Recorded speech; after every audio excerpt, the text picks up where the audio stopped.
嗨，大家好，我是坦平叔。今天是2025年6月16号。这一期我们继续聊聊俄罗斯入侵乌克兰，看一看乌克兰战场上也有什么变化。今天是俄罗斯侵略乌克兰的第1209天，也是乌军进入库尔斯克的第315天。泽连斯基昨天在他的视频讲话中说今天又进行了一次战俘交换。我与国防部长乌梅罗夫进行了讨论，正成功将俄军赶出波克罗夫斯克战区、苏梅地区和边境地区。俄罗斯攻击型无人机每天仍然对我们构成威胁。就保护领空问题，我还分别与国防部长、内务部长以及总参谋长进行了讨论。泽连斯基还宣布乌军成功解放了位于苏梅州边境地区的安德里伊夫卡村，并表彰了第25独立突击营在行动中出色的表现。不过，截至目前，在地图上，安德里伊夫卡仍处于标示为红色的被占领区域。同时，乌克兰对俄罗斯军事目标的打击并没有停止6月15号，乌克兰无人机袭击了达达斯坦俄罗斯生产沙赫德的军事工厂。从早上开始，达达斯坦的2个机场喀山和夏卡姆斯克对航班的起降实施了限制。上午6点30分，该地区宣布进入无人机危险状态。据当地居民称在齐斯托波尔和耶拉布加看到了乌克兰人的无人机。俄罗斯媒体报道，耶拉布加有一家俄罗斯军事工厂，该工厂建于2023年，位于阿拉布加特殊经济区。该工厂主要生产攻击型无人机，也就是沙赫德无人机乌军的巨型攻击机显然是击中了这家位于耶拉布加的无人机工厂这个工厂里面冒出了浓浓的黑烟乌军还炸毁了俄罗斯的叫科尼斯堡军用变电站，也是火光冲天同时乌克兰的这个潜伏在俄罗斯的这个特工也没有闲着，四处活跃乌克兰国防情报人员切断了俄罗斯加里宁格勒军工联合体和俄罗斯武装部队设施的电源，把它电给停掉了。6月14日凌晨4点左右，乌克兰特工在科尼斯堡市，也就是加里宁格勒袭击了一座工业变电站，变电站电力变压器中的冷却剂被排出，随后整个设施被点燃。该变电站为附近的俄罗斯军工联合和俄罗斯武装部队设施供电。据初步估计此记破坏事件给俄罗斯造成的损失接近500万美元。泽连斯基说自6月初以来，俄罗斯军队对乌克兰使用了约2800架攻击无人机，近3000枚制导航空炸弹和140枚不同类型的导弹。6月1号乌克兰在俄罗斯启动了蛛网行动，这个就是很多黄俄说的地波老人怒了地波老人决定不忍了，地波老人要加大要进行残酷的史无前例的复仇行动、报复行动。但是现在半个月过去了也没看出多惨烈。半个月俄罗斯向乌克兰发射了140枚弹道导弹，也不知道是俄罗斯这个库存不够，生产跟不上，还是地波老人真的心善。所谓的报复到现在也就是发射了140枚巡航导弹，这个导弹太贵还是放不起。这个航空这个炸弹稍微便宜点，无人机便宜，所以多用一些这个便宜的货来报复1分钱难倒英雄汉。所以俄罗斯没钱，连报复都没什么底气。再加上俄罗斯的导弹的准头有问题，打击效果很一般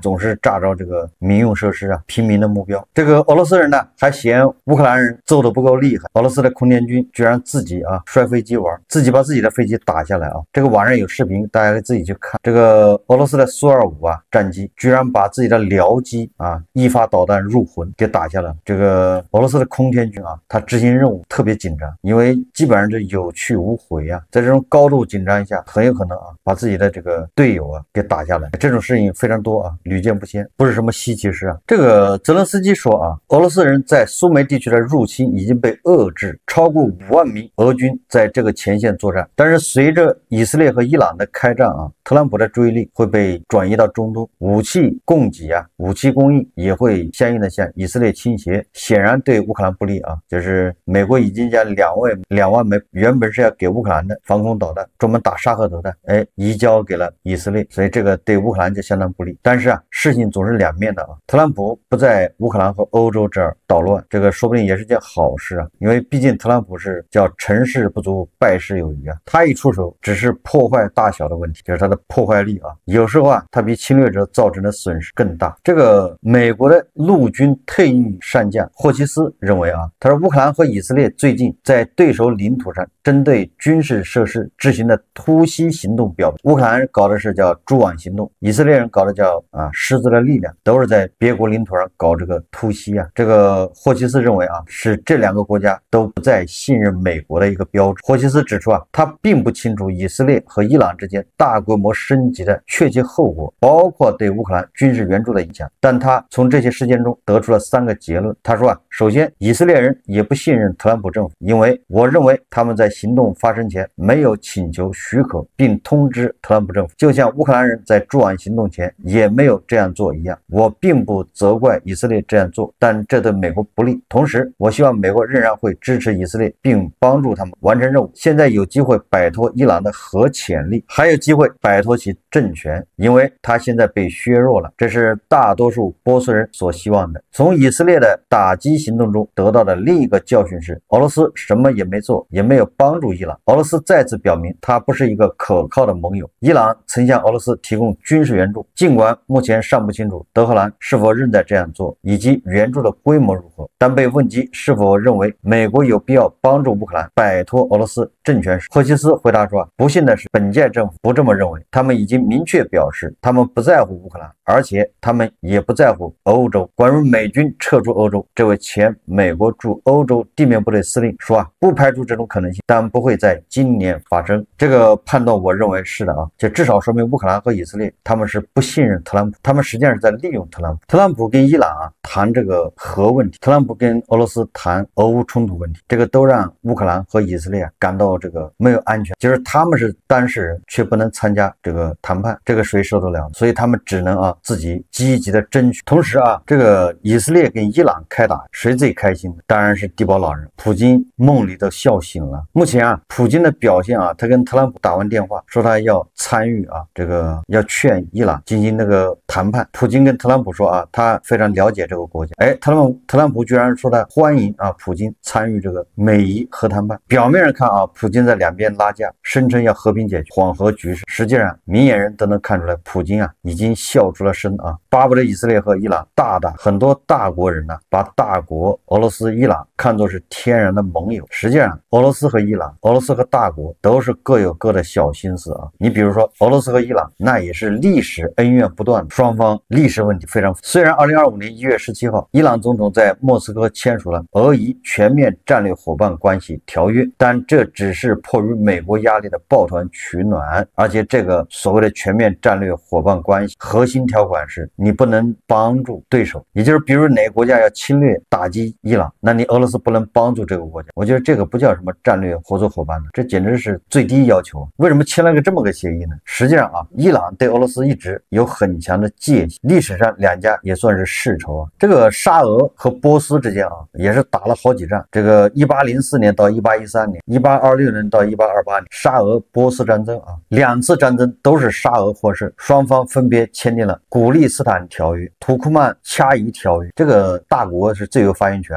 你跟俄罗斯人打败了，你就是大国跟俄罗斯没打败人俄罗斯人都能骗走，对吧？100多万平方公里的领，这是谈判谈走的，人家没派兵。何况你说他把这个波斯给打败了，那你说那个条约他要割走多少领土？波斯被迫割让包括今天的格鲁吉亚、达吉斯坦、阿塞拜疆大片领土。这些领土后来随着沙皇的这个倒台进入了苏联，后来苏联解体之后，它现在变成格鲁吉亚、达吉斯坦、阿塞拜疆。那对波斯来说，对伊朗来说，那这些领土被沙俄给夺走了。所以你看他们的历史恩怨，对吧？也有一笔账要算呢，血海深仇。1907年，英国和沙俄在波斯划分了势力范围。你说英国和沙俄在波斯划分势力范围，侵犯了其主权，这就好比这个沙俄和日本，对吧？在某个国家划分势力范围，不一个道理。1941年，英国和苏联又联合入侵，瓜分了伊朗，苏联占据了伊朗北部。1945年，苏联扶持成立阿塞拜疆民族政府和马哈巴德库尔德共和国，企图分裂伊朗北部。此后，伊朗一直是美国盟友和苏联敌对，直到1979年伊斯兰革命。1980年至1988年两伊战争期间，苏联大多数时候都是支持伊拉克。苏联解体后，俄罗斯也试图融入西方，和伊朗的关系一直也是不远不近。所以你说俄罗斯和伊朗的这个友谊小船，那完全经不起考验的。俄罗斯和伊朗两人走得近，和大国和俄罗斯走得近完全一样啊，都是因为美国给的压力大，俄罗斯和伊朗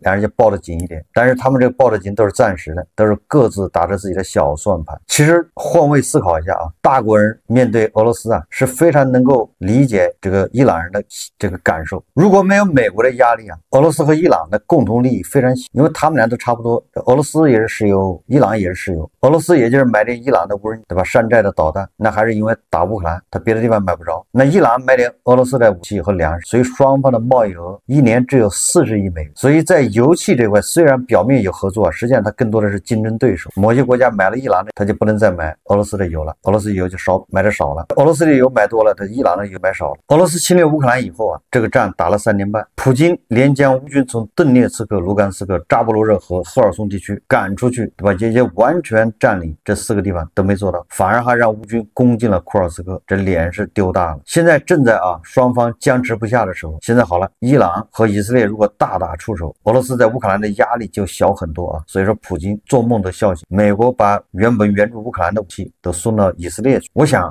这个伊朗跟大国一样，有人对吧以俄为爹，那伊朗一样也称俄为爹。大国有黄俄，那伊朗呢有波斯俄，对吧？伊朗也有大量的波斯俄他们理由和黄俄是一样的，支持俄罗斯侵略乌克兰，那就是反美。然后呢，唇亡齿寒，对吧？俄罗斯如果倒了，那下一个就是伊朗，美帝就要打到伊朗。所以这个伊朗就替这个俄罗斯出头，对吧？背了很多黑锅。在对待俄乌问题上，大国和伊朗的态度不一样，对吧？伊朗是公开给俄罗斯武器沙赫德，还有这个山寨导弹。欧盟委员会主席冯德莱恩13日发文表示，欧盟当天向乌克兰发放了10亿欧元贷款援助。冯德莱恩称目前欧盟对乌援助总额已接近1500亿欧元，欧盟还将继续长期支持乌克兰。同时乌克兰总理施米加尔周五在社交媒体上也表示乌克兰再次从欧盟获得了10亿欧元，该机制通过动用被冻结的俄罗斯资产收益进行资助。乌克兰通过动用俄罗斯资产再次从欧盟获得了10亿欧元，这是欧盟在 ERA 倡议框架下向乌克兰提供的第5笔宏观金融援助，所获资金将用于国家预算中的关键支出。 ERA 机制总规模可达500亿美元，旨在向乌克兰提供贷款，这些贷款将来通过被冻结俄罗斯资产所产生的收益进行偿还和支付利息，也就是用俄罗斯人的钱来援助乌克兰。美国的国防部长郝克塞斯说他说我整个星期都在参加国会听证会，他们问我你们真把反无人机系统从乌克兰调到了中东，我回答是的，我们的确这么做了，我们正在动用一切可用工具用来保护全球范围内的美国人员，因为防御形势已经改变，小型系统现在构成了严重威胁，战争正在我们眼前演变，技术和战术都在转变，这很可怕。是的，很可怕。这个针对郝克塞斯说的泽连斯基说美国国防部长郝克塞斯的话比子弹还伤人，严重的打击了乌克兰的士气。大家看视频Говорити у нас буде можливість, напевно, у час канадського саміту G7 поговорити з президентом Трампом. І це дуже серйозні сигнали від міністра оборони Сполучених Штатів Америки. Вони болючі, навіть просто слова болючі. Чому? Тому що війна – це не тільки зброя. Війна, передусім, це люди. Моральний дух цих людей найголовніше. І тому ці слова міністра оборони Сполучених Штатів Америки, вони іноді болючіші за куль, тому що вони б'ють по моральному духу України. Тому що якщо українці чують, що вони наодинці, що вони борються з цим просто, військовим кашалотом, як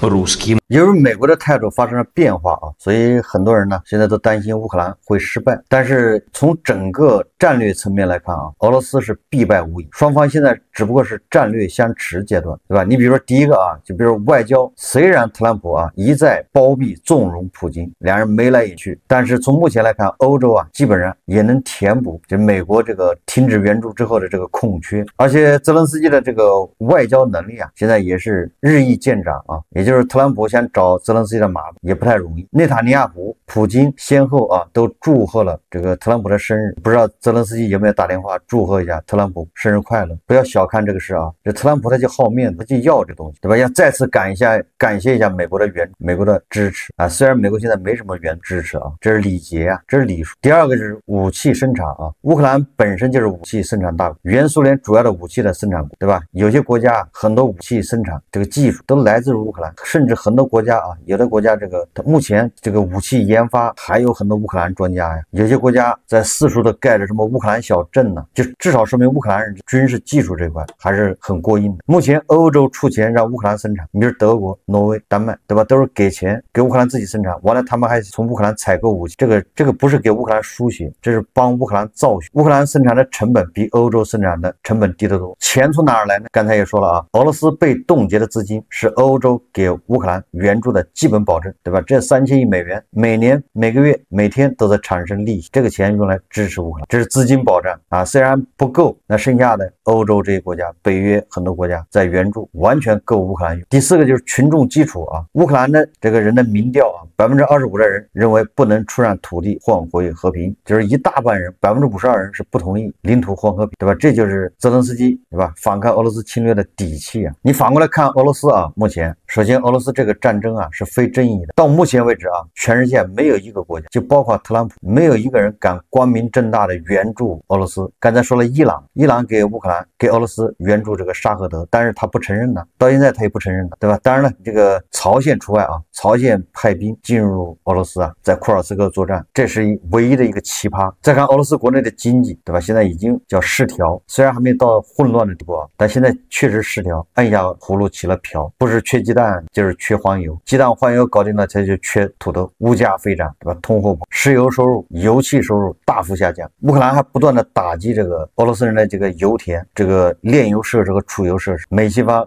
现在还在琢磨加大制裁力度。总之，这些对俄罗斯来说都是进的气少，出的气多。随着 F-16啊，对吧，在乌克兰现在服役的时间越来越长，乌克兰培养的飞行员越来越多，那这个 F-16啊数量会越来越，乌克兰又有了制空权，对吧？已是今非昔比啊。这个俄罗斯最大的军事论坛网站啊，它上面有一个这个非常出名的帖子，叫大国会帮助我们吗？作者是著名的军事博主叶夫根尼，那是就是俄罗斯的军迷啊，他们喜欢上的一个网站，上面有个帖子说大国会帮助我们。他这个文章很有意思啊，竟然将俄乌冲突一直无法结束的责任归咎于中国，说大国啊不是一个负责任的盟友，作为全球第2大军工综合体，完全有能力给俄军队提供各种现代化的武器装备以及充足弹药。文章中对大国的武器啊进行了详细的描述，各种武器啊，海炮、那个火炮啊、自行榴弹炮啊、车载式榴弹炮啊，什么各种啊先进自动化、什么一体化，比俄罗斯的武器啊先进得多。甚至啊，这个还有对标啊美帝的这个海马斯的，比它更先进一代的叫火龙480火箭炮，能达500公里等等啊，也就是对大国造的武器啊各种羡慕。结果大国这些武器都不援助给俄罗斯。这个叶夫根尼在这文章中啊还提到，同为俄罗斯的盟友的朝鲜不仅仅向他们提供精锐将士，就不仅把人送过去了，还输送了大量的武器弹药来帮助俄军作战。这个叶夫根尼言下之意就是大国还不如朝鲜，对待朋友啊没有朝鲜这么实诚。他这文章表面一看啊，那确实有点就是不可理喻啊，不要脸，把大国跟这个伊朗跟朝鲜相提并论。这个朝鲜和伊朗他们某种程度上他被迫啊依附俄罗斯，但大国完全没必要依附俄罗斯啊。大国不是不结盟吗？不针对第三方，不对抗，三不主义。那俄罗斯人为什么有这个想法呢？他为什么会生这种气呢？他应该知道大国是不可能提供武器援助的啊，大国买点石油天然气就已经不错了。很有可能啊，因为都是军迷，都是网友，也就说白了都是普通人，喷口水的，他恐怕也是啊受到中文这个简中啊互联网的影响，也就是被这个加州老师啊、胡锡进老师啊这些黄俄给忽悠瘸了。因为这些正能量，对吧？这些黄俄带节奏，没把别人带沟里去，反而把俄爹给带沟里去了，让他们产生了幻想。他们认为这个无上线背靠背，是吧？还是有搞头的。所以大国啊迟迟未动，这些俄罗斯人心中不悦，已经把他失败的原因要归咎给大国了。你说说吧。所以说这个俄罗斯必须要把它拖垮，如果不被拖垮，就这么停火，那最终买单的说不定是大国啊。这俄罗斯很有可能啊扭头就过来敲诈勒索大国，那这个是有先例的啊。那克里米亚战争这个俄罗斯败给英法了之后，对吧？这俄罗斯人就玩了一招叫西方不亮东方亮，西方失败了割让领土，东边他抢了更大的一个，就是你不服是不行。所以是这个完全有可能。那最好的办法就是让俄罗斯啊在这场战争中被拖垮。这个乌克兰外交部第一副部长谢尔盖基斯利查，他在社交媒体上发了一个消息啊，他说他会见了大国的中联部部长刘建超，这个意义非常不同寻常啊。而且我看了一下，好像是乌克兰人这个他第一副外长他公布的，从大国这边还没看到。大家仔细去搜一下啊，这个中联部部长你就知道，他这一次跟乌克兰人接触啊，那恐怕真是风向有变化。这个乌克兰外交部第一副部长啊基斯利查他说我高度评价在奥斯陆与这位部长啊就双边和多边议程的热点问题进行深入探讨。基斯利查在 X 平台上写道，也就是说啊，他跟这个基斯利查跟这个大国的这个部长谈的相谈甚欢，多边议程还有双边，就是大国跟乌克兰，还有多边大国乌克兰欧洲，大国乌克兰俄罗斯，大国乌克兰美国，就是多边议程进入深入讨论啊。这就是我觉得啊，在俄乌问题上大国在微妙的啊在转向。这个当然了也可以进一步观察。这个现在在监狱里面蹬缝纫机的这个老黄俄啊斯特列科夫啊，又对这个监狱外面的局势啊这个指手画脚妄议。这个斯特列科夫说啊，他说俄罗斯在乌克兰和苏梅和第聂伯罗彼得罗夫斯克地区获胜的可能性微乎其微，做出了悲观的预测。他表示啊，这些地区受到乌克兰人严密防守，而俄罗斯没有足够的兵力攻占这些地区，也就是啊所谓的这个俄军要搞的这个夏季攻势啊，那也是瞎子点灯白费蜡啊。这是斯特列科夫说的啊。好，我们这期节目就聊到这里，感谢大家收看。如果喜欢我的节目，欢迎订阅转发，也可以在下方留言，谢谢大家。